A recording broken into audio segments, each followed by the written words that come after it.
Hi, my name's Eric, and I work the reference and fiction desks at the library. I'm doing a book chat today, and the only theme really that I chose was a personal one. I chose books that I have been reading or rereading over the last calendar year, books that I gave as holiday gifts. And honestly, as I look at them, books with really cool covers. And it's okay to judge a book by its cover. We all do it. Don't pretend you don't. The first book I chose was Mostly Dead Things by Kristen Arnett. It's a book that centers around a taxidermist who commits suicide and leaves the store to his daughter. She takes over, and in the process of trying to run the business and make dead things look living, she must do the same with her relationships in her family and in personal life. She's in love with her brother's fiance.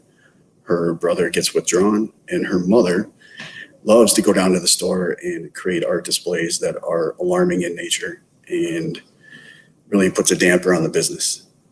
But by the end of the book, things turn out, and it was one that I was shocked that I liked at the end of it, because who's going to read about taxidermy? But I promise it's a good book, and I'm looking forward to people reading it and potentially finding me on the phone and talking about it. The next book I chose was I Hold a Wolf by the Ears by Laura Vandenberg. This is a book about women and the struggles they go through every day. Each story centers around a woman that's going through a difficult time, whether it's divorce or grieving the loss of a loved one or relating with siblings. The language is awesome. The way she writes her stories and the pacing and the images are ethereal. And it was the book that I realized she had another collection before this, and I immediately went to my cart and put it in there and bought it immediately. And it's one that I gave to a specific person, and I can't wait till that person reads it and gets in touch with me. The next book I chose was The Miniature Wife and Other Stories. I'm just going to comment on two things. We'll go through this one quick, and that is the cover's awesome. If you're not going to read it because of the cover, you're going to read it because of the title story.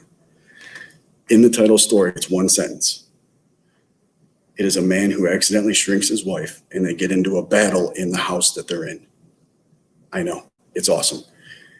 The way that Gonzales takes really interesting, fantastical items like shrinking your wife, a guy that can only talk out of his ears. He takes one thing and makes it subtle or not so subtle, commonplace in the story's plot and the pacing of it. It's a book that I buy every year for someone, and it's one that I reread every year because I'm just amazed at the originality of the storytelling and the concepts that he puts into it. The next book I chose is my favorite one in the stack, The Waiter.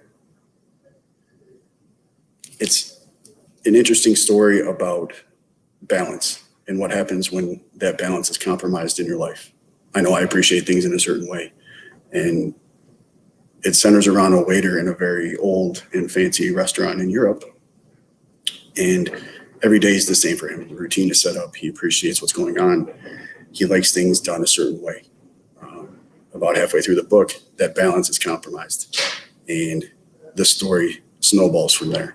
And his reaction to the change is what makes me really love this story, because we can all relate to little moments where things only bother you and how you respond and how important that is to the good of the order versus your own personal preference.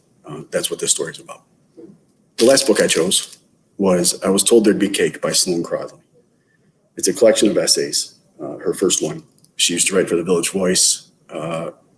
She puts in her biography, she wrote the cover story on the worst selling issue of Maxim. But she speaks for sort of urban dwelling 20s and 30-year-olds. Everything she tries to do in terms of doing the right thing never seems to have the right impact that she needs to have. She tells it with humor. She talks about calling the cops on the wrong neighbor in her apartment complex.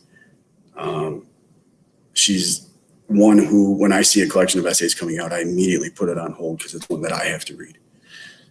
She also has written, I think, 1 or 2 novels, and also very entertaining, but not like her essays, which I can appreciate as a writer. So those are the books I chose. If you can find me on the phone and you read them, please talk to me about it.